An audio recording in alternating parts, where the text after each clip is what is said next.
I'm Abe Buckhook. You may remember me from such Jewish documentaries as Honey, I Killed the Pig and Oi Gewalt, What Do I Wear to Shul? But today, the Red Herring Group and I are going to show you a project we've been doing on Jewish hats. Can you tell me what the kind of hat you're wearing is called? Trilby. Trilby. Why are you wearing that particular hat? It's a good question. Because it suits me, and I like to wear a hat. So I'm called Lassie Kraus, and I work in Capelli on Am's Parade, which is a group of shops, and we sell Jewish hats for children, kids, ladies. We also sell some accessories, and I'm ready to help with the interview. Why do Jewish people keep their heads covered? That's because in the Torah it says that once we get married we have to cover our hair. And we cover them with the wigs, but we want to look a bit, sometimes they look a bit, artificial, so we like to dress them up and make it a bit dressy and nice. Some people have the things that they just wear a hat, not a wig, because that is more than just covering, because it really doesn't show any hair, any sort of hair. I looked at all the pictures I could find of Jews in the Middle Ages, and they all seemed to be wearing this really weird hat. So I write in the book about this very strange hat that they wear. If you look at some of these pictures, you can look at them in close-up perhaps. Even here there's a picture of a knight with a shield, and on the shield there's a Jewish hat, which has again got this tall spike in the middle of it. So I just wondered where it came from. And the really interesting thing is that we don't see pictures of this Jewish hat before about the late 1100s. And at the end of the 14th century, that's at the end of the 1300s, it disappears. And after that, when you see pictures of Jews, they're just wearing exactly the same kinds of hats as anybody else in medieval times.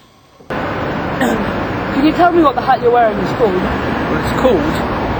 I think it's Akuba. Why are you wearing that hat? Why am I wearing this particular hat? Because it was the cheapest one in the shop. If you look at it, it's always in two layers.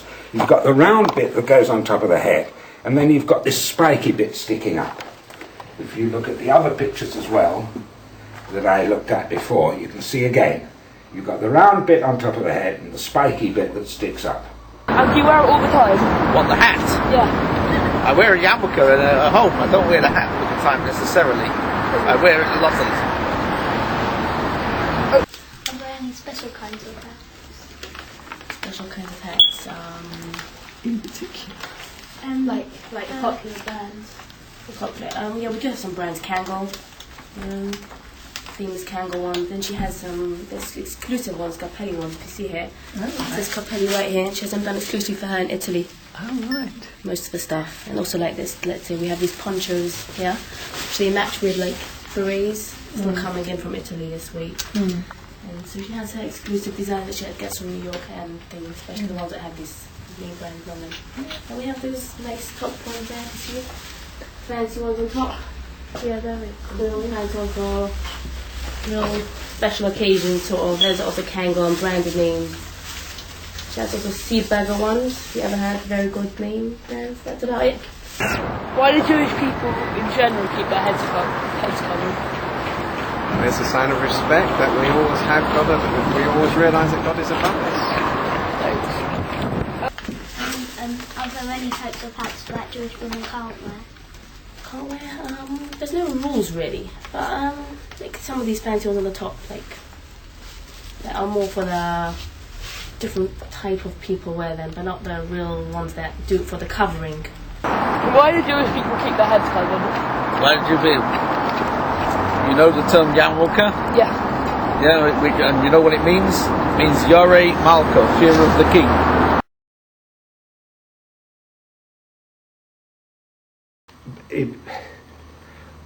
It's often thought that the Christian society in which they lived forced Jews to wear strange costume to distinguish themselves from everybody else. Well, that is actually true, although when you read about this in sort of polemical Jewish works, you think it's only the Jews that are singled out. But in fact, the famous example of the Fourth Lateran Council in 1215, which said that the problem is that Jews and Saracens and Christians are all living together, and therefore by mistake, Jewish and Saracen women get together with Christian men, and Christian women get together with Jewish and Saracen men.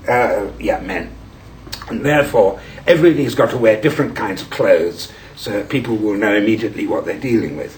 So you know that there's something that a human being walks, and a cow, for example, walks with its head down. The body's like that, the head is like that. Whereas a human being walks like that with its head like that. And the head is the highest part, the brain is the highest part. But even the human brain, we have to know that there's something about it. The king of the world is about our heads. Right? But the moment that this Fourth Lateran Council said, yes, from now on, all Jews must always wear the Jewish hat, they seem to have said, oh, no thanks very much, and stopped wearing it. But they then started wearing hats like anybody else. Have you got any other kinds of hats? Like different styles, bigger ones? All different styles. I collect lots of hats. And where did you get it? What, this hat? Yeah. It's a hat shop. Oh, thank you. The ultra-Orthodox not only wear one hat, but they wear two. They wear a yarmulke, couple, and then on top of that they wear their trilby or homburg, which has some kind of mystical, Kabbalistic significance, which I'm afraid I don't fully understand myself, but I'm sure they would happily tell you about it. Did the women sort of chat much? You know, the debate recently about veils and the Muslim community. Was there sort of much to see? I suppose, did you feel sort of great empathy with them at the time? You know, when that debate was going on.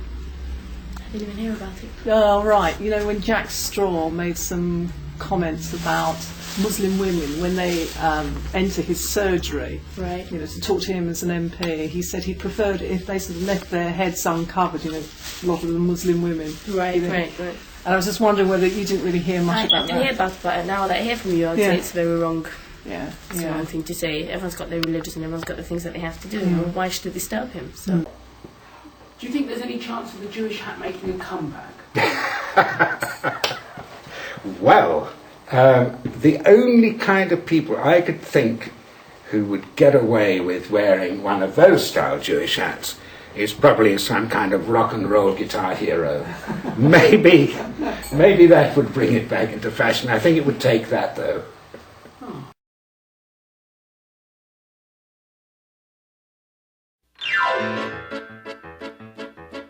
A little sing ich jetzt für euch, wo sie so mich heie. Die Melodies sind alte, noch die Wörter sind neue. Das gesungen haben unsere Seele und euch Babes. Und der Tate vielleicht gesungen noch ein Kiko Schabes.